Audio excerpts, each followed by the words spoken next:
And we have breaking news just reaching us at Sky Centre. According to Sky sources, Lady Macbeth has died.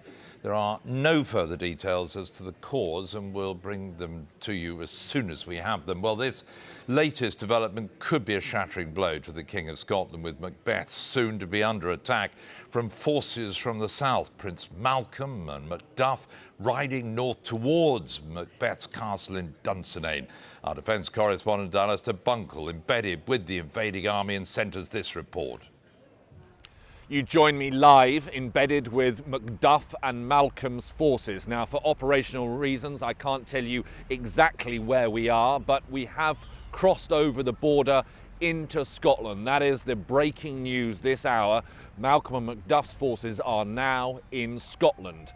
And in an exclusive interview with us, Prince Malcolm has told me that he believes he has a rightful claim to the throne because he is the son of the former King Duncan. Sources close to Macduff tell us that he is motivated by, and I quote, Macbeth's savagery against his family. Now, two other things I want to tell you. As we came north, a number of noblemen came out and expressed their support and solidarity for Malcolm and Macduff. And finally, we've noticed a lot of wood being chopped down. Now, we don't know the significance of this, but it seems to have a military purpose, and it could be key to the battle.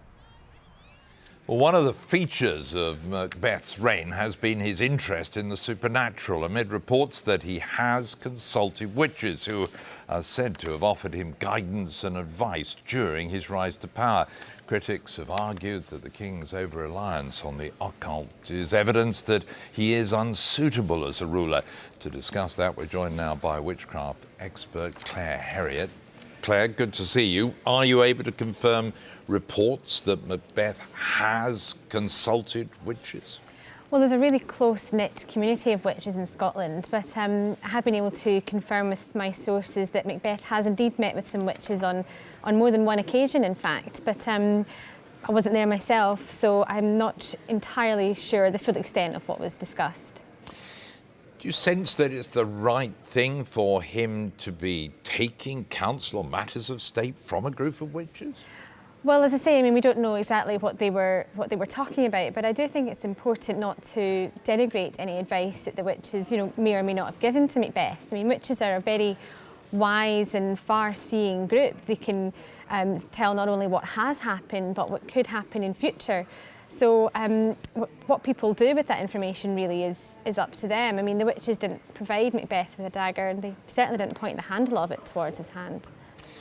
But whatever you say, the wider public perception perhaps is that witches conjure up those images of broomsticks and pointy hats and cauldrons. Is that the right sort of image for the king?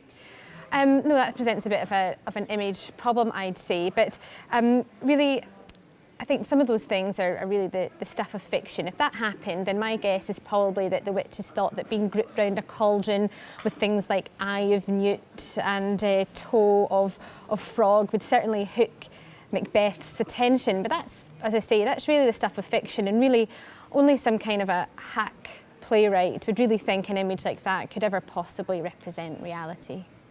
Claire Herriot, thank you for shining a light on the world of witchcraft.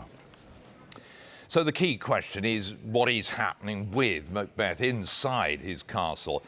We have managed to get hold of the king himself via Skype, and he joins us now. Your Majesty, firstly, our condolences if this is true, but are you able to confirm the news we've been hearing about the passing of your wife, Lady Macbeth?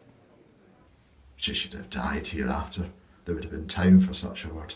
Tomorrow and tomorrow and tomorrow creeps in this petty place from day to day.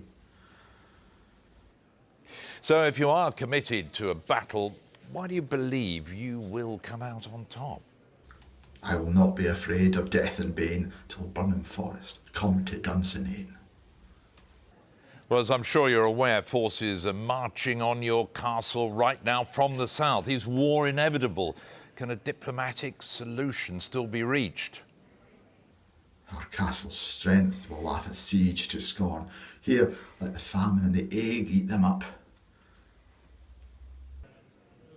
Thanks to the King of Scotland there. So dramatic events unfolding across England and Scotland. Do stay tuned to Sky News and we'll keep you right up to date with all the very latest developments.